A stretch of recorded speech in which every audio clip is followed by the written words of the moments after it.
কি করে Adobe Acrobat DC দিয়ে বাংলা লেখা এডিট করতে পারবেন এই বিষয়টার উপর ভিডিও মেক করার জন্য আপনাদের কাছ থেকে আমি প্রচুর রিকোয়েস্ট পেয়েছি।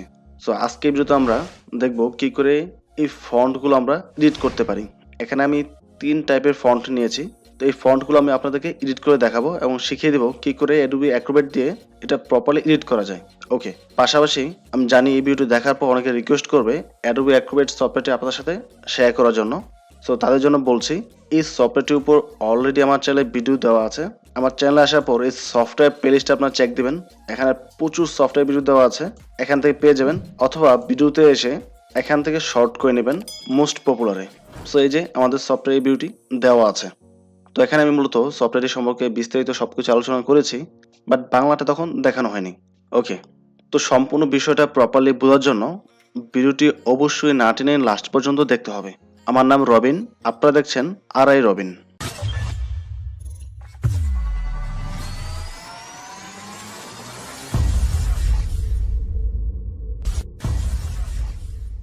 ওয়েল, তো এখানে একটা ওয়ার্ড ফাইল দেখতে পাচ্ছেন, ফাইলটা আমি ওপেন করছি।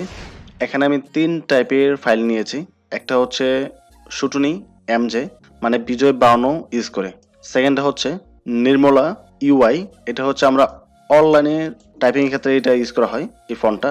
এবং নিচে যেটা দেখতে পাচ্ছেন, এটা আমি একটা ওয়েবসাইট থেকে ছোট্ট একটা আর্টিকেলের একটা লেখা জাস্ট একটা লাইন কপি করেছি যেন আপনাদেরকে দেখাতে পারি। সো আমরা এই 3টা ফাইল ইউজ করে দেখাবো। তো এটা প্রথমে সেভ করে নিচ্ছি পিডিএফ এ। তো পিডিএফ এ সেভ করার পর এটা সরাসরি ওপেন হয়ে গেছে আমাদের অ্যাক্রোবেট ডিসিতে। তো এখান থেকে সরাসরি আমরা এডিট পিডিএফ এ চলে আসবো। চলে আসার পর আমাদের লেখাগুলো দেখেন, এটা স্বাভাবিক একটা টেক্সট আকারে চলে আসছে। এখন যদি আমি এটা এডিট করতে যাই, প্রথম এগুলো একটা লাইন হিসেবে আছে। তো আমি প্রথম লাইনের এই আমার লেখাটা আমি কেটে দিচ্ছি, কেটে দিয়ে পুনরায় আমি এটা টাইপ করব। তো সম্পূর্ণ কেটে দিলাম। আমার নাম রফিকুল, রাইট? তো কেটে দেওয়ার পর যখন আমি এগুলো ক্লিক করছি, দেখেন এই পাশে ফন্ট কিন্তু দেখাচ্ছে শুটুনি এমজে। যেহেতু আমি বিজয় 52 ইউজ করেছি, তাই বিজয় 52টাই এখানে শো করছে। তো বাংলা এডিটের ক্ষেত্রে অবশ্যই আপনার কম্পিউটারে বিজয় 52 এই সফটওয়্যারটি সেট আপ করে থাকতে হবে এবং এটা অ্যাক্টিভ করে থাকতে হবে, আদারওয়াইজ কিন্তু আপনি এটা ইউজ করতে পারবেন না। আর যদি কারো এই সফটওয়্যারটি প্রয়োজন পড়ে, তাহলে আমাকে ফেসবুক পেজে নক করতে পারেন। ওকে, তো সফটওয়্যারটি যদি আপনার কম্পিউটারে থাকে, তাহলে আপনি খুব সহজে এগুলো এডিট করতে পারবেন। তো এখানে আমাদের ফন্টটা অলরেডি সিলেক্ট করা আছে। যদি এখানে না থাকতো, সেক্ষেত্রে আমাকে এটা এখানে ক্লিক করে খুঁজে খুঁজে বের করে নিতে হতো এটা কোন ফন্টে আছে। ফন্ট যদি আপনি না মেলাতে পারেন, তাহলে কিন্তু এডিট করতে পারবেন না। আর সাধারণত অফিসিয়াল যত কাজ থাকে বা অফিসিয়াল যত ফাইল থাকে, সবকিছু কিন্তু বিজয় 52 দিয়েই করা হয়। তো আমাদের ফন্টটা সিলেক্ট করার পর আমরা এখানে লিখতে পারবো। তো অবশ্যই এখানে টাইপ করার জন্য আমাকে বিজয় 52 থেকে এই বিজয় ক্লাসিকটা সিলেক্ট করে নিতে হবে। বাট এটা আমরা শর্টকাট কির মাধ্যমে করতে পারি, যেটা হচ্ছে control ultra B. Control ultra B দেওয়ার পর এটা বিজয় ক্লাসিক ফন্টে চলে গেছে। এখন আমি টাইপ করতে পারবো। তো লিখছি আমার নাম রফিকুল সি। তো আমি এটা খুব সুন্দরভাবে এখানে লিখতে পারছি। তো বিজয় 52 এখানে যাই আছে প্রত্যেকটা আমি এইভাবে এডিট করতে পারবো খুবই সহজে। তো এখানে বোঝার যে বিষয়টা হচ্ছে, আপনাকে অবশ্যই সঠিক ফন্টটা সিলেক্ট করতে হবে। আর এটা নর্মালি কিন্তু সিলেক্ট হয়ে যায় অটোমেটিকভাবে, আমাকে কিন্তু করতে হয়নি। এবং বিজয় 52 থাকা অবস্থায় এটা এখান থেকে বিজয় ক্লাসিক সিলেক্ট করতে হবে শুটুনি এমজে ক্ষেত্রে। এখন যে আমি পরের লেখাটা চলে আসি, যেমন এখানে দেখতে পাচ্ছেন আমার নাম রবিন লিখেছি। তো এখানে ক্লিক করার পর দেখেন লেখা আছে নির্মলা ইউআই। তো এটা নির্মলা ইউআই ফন্টে আছে। তো বিজয় 52 ক্ষেত্রে এটা হচ্ছে ইউনিকোড। যদি আপনি ইউনিকোডটা সিলেক্ট করেন, তাহলে এই নির্মলা ফন্টটি অ্যাক্টিভ হবে এবং এখানে কাজ করবে। আপনি এটাতে টাইপ করতে পারবেন। আর যদি এখানে এটা সিলেক্ট না করেন, তাহলে কিন্তু এটা কাজ করবে না। তো আমি ইউনিকোডটা সিলেক্ট করে দিয়েছি। করার পর আমি আমার নামটা কেটে দিচ্ছি, রবিন কেটে দিলাম। কেটে দেওয়ার পর আবার ওই বিজয় 52 ফন্টের যে টাইপিং সিস্টেমটা ওইভাবেই লিখছি, সি রবিন। খুব সুন্দরভাবে টাইপ করতে পারলাম, বৃদ্ধি করতে পারবো। যেমন আমি উপর লাইনটা আবার লিখছি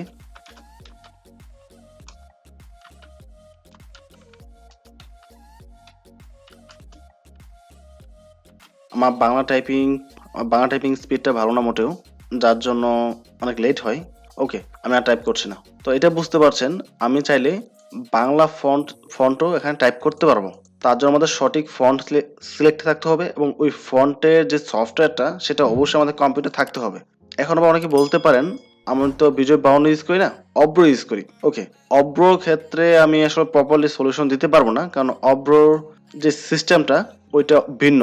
ওইটা আপনি অফিসিয়ালি কোথাও সাবমিট করতে পারবেন না, অফিসিয়াল কোনো কাজে ইউজ করতে পারবেন না। হয়তো আপনার পার্সোনাল কাজের জন্য ইউজ করতে পারবেন, ইংলিশ টাইপ করলে এটা বাংলায় এখানে টাইপ হয়। তো ওইটার সাথে এটা কোনো কানেকশন নেই।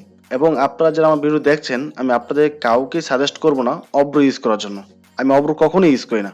একদম ইনিশিয়াল লেভেলে হয়তো মাসখানেক ইউজ করেছিলাম, তারপরে কখনো ইউজ করি নাই। যেহেতু আপনি বাংলা টাইপিং এ কাজ করতে চান বা বাংলা ফন্ট এডিট করতে চান বা বাংলা নিয়ে কোনো কাজ করতে চান, সেক্ষেত্রে অবশ্যই আপনাকে বিজয় 52টা ইউজ করাটাই বেটার হবে। এখানে মেন বিষয়টা হচ্ছে আপনি যে ফন্টটা এখানে সিলেক্ট করেছেন, এই ফন্টটা আপনার কম্পিউটারে ইনস্টল করা থাকতে হবে এবং ওই ফন্টটা যে সফটওয়্যার দ্বারা কাজ করে ওই সফটওয়্যারটিও থাকতে হবে। এখানে যদি আমি টাইপ করি, এটা হচ্ছে নির্মলা। সো সেক্ষেত্রে আমাকে অবশ্যই ইউনিকোড থাকতে হবে, সিলেক্ট করা আছে যেটা বর্তমানে। তো আমি যদি শহরের লেখাটা কেটে দেই, আমি শহরে টাইপ করছি, শহরের মানে যেটা আমি অনলাইন থেকে নিয়েছি ওই লেখাটাও আমি এখানে এডিট করতে পারছি। তো এখানে মেন বিষয়টা হচ্ছে যে ফন্টটা আপনি এডিট করবেন ওই ফন্টটা আপনার কম্পিউটার থাকতে হবে এবং ওই ফন্টটা সাপোর্ট করে ওইরকম সফটওয়্যার আপনার কম্পিউটার থাকতে হবে। তো নির্মলা এবং শুটুনি এমজে দুটোই হচ্ছে বিজয় 52 ফন্ট। তো যেহেতু বিজয় 52 আমার এখানে আছে, তাই এটা কাজ করেছে। তো যদি কেউ বিগিনার লেভেলে হয়ে থাকেন, সেক্ষেত্রে হয়তো বিষয়টা বুঝবেন না। যারা বাংলা টাইপ করতে পারে এবং যারা বাংলা বুঝে, তারাই শুধুমাত্র এটা বুঝবে। সো আশা করি আপনারা সলিউশনটা পেয়েছেন। তো এডিট সম্পূর্ণ হওয়ার পর ক্লোজ করে দিচ্ছি। সো আশা করি বিষয়টা সবাই বুঝতে পেরেছেন। তো ফাইনালি যদি ভিডিওটি ভালো লাগে, অবশ্যই চ্যানেলটি সাবস্ক্রাইব করে পাশে থাকবেন এবং ভিডিওটিতে লাইক এবং কমেন্ট করতে ভুলবেন না। ভালো থাকবেন। আসসালামু আলাইকুম।